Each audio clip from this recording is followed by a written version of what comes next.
Hello, sir. Good day. Today, I will be explaining my output, the introduction to data and Excel basics. Akong goal, sir, is to understand data structures and basic Excel navigation, summarization, and formatting. First is gi-copy na ko ang data sets, then nag-create ko og blank workbook, then gi-paste din ako ang data sets in the Excel website.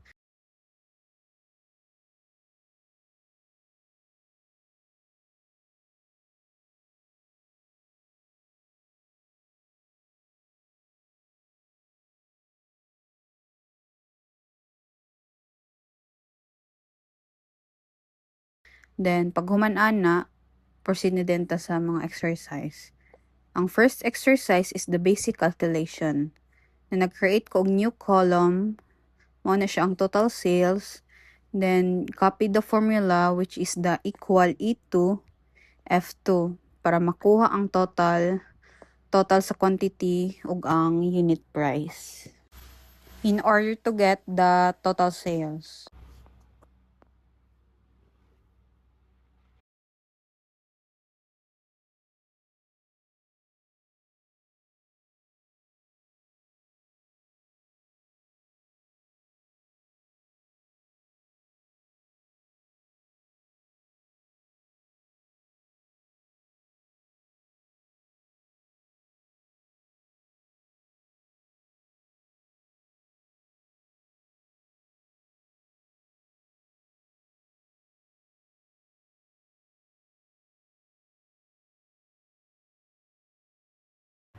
So, para makuha na to ang total sales, i-copy na to natong formula which is equals E2 times F2.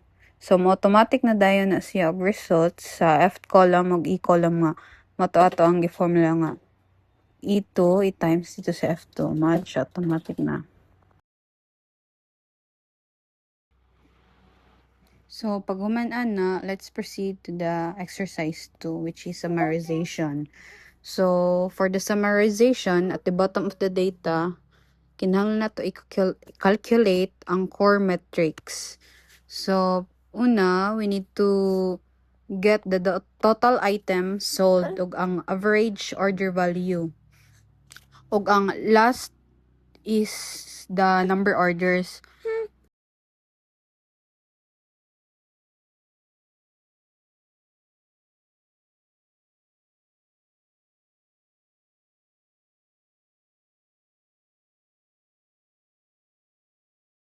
So, ang formula sa total item solve is equal sum E2 820.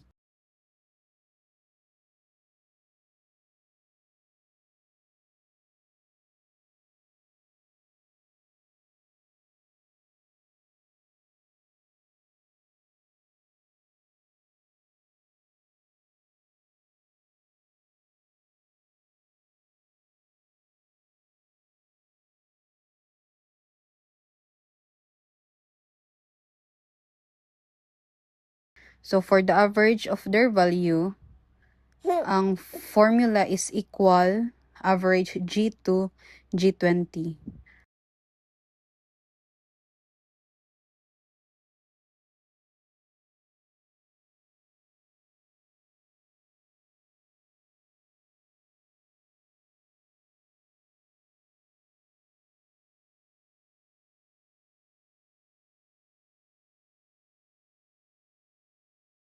Para makuha po nato ang number of orders, i-copy nato ang formula which is the counta 8 to 820.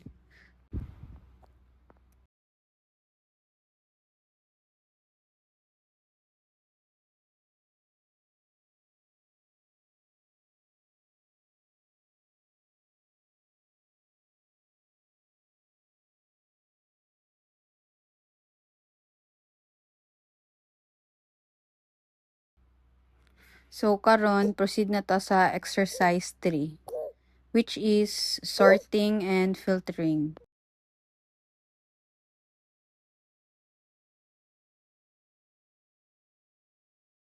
So una, i-highlight na to ang headers. Then, click the filter.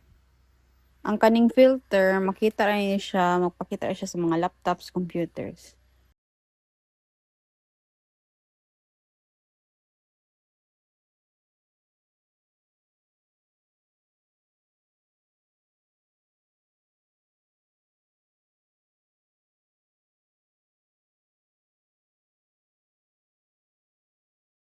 Pag human, isort na to ang total sales column form, largest to smallest, para makita nimo ang biggest order.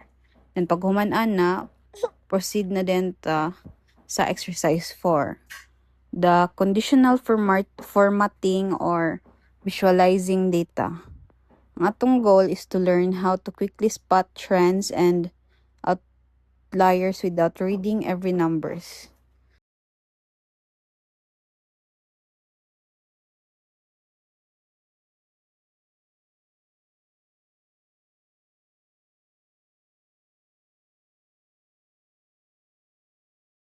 So, una, i-highlight na to ang total sales. And then, ato din to sa home. Then, click conditional formatting. And pag humanat na, i-highlight din na to ang sales rules.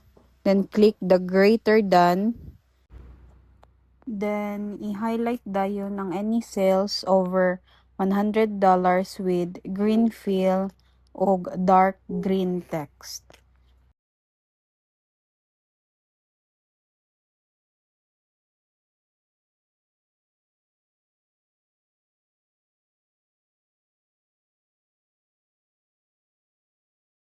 So, lastly, is ang basic or telling a story. Our goal is to turn wrong numbers into a visual summary.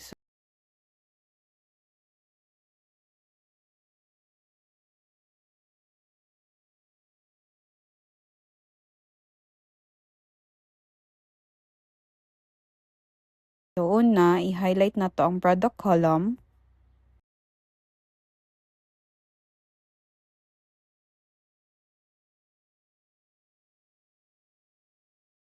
Then, hold Control K, niya i-highlight ang total sales column.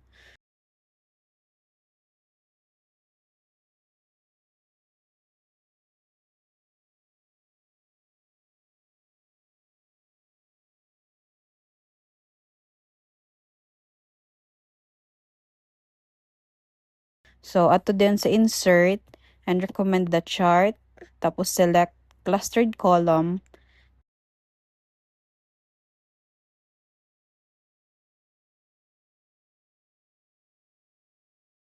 Then, add ang title which is the total sales by product.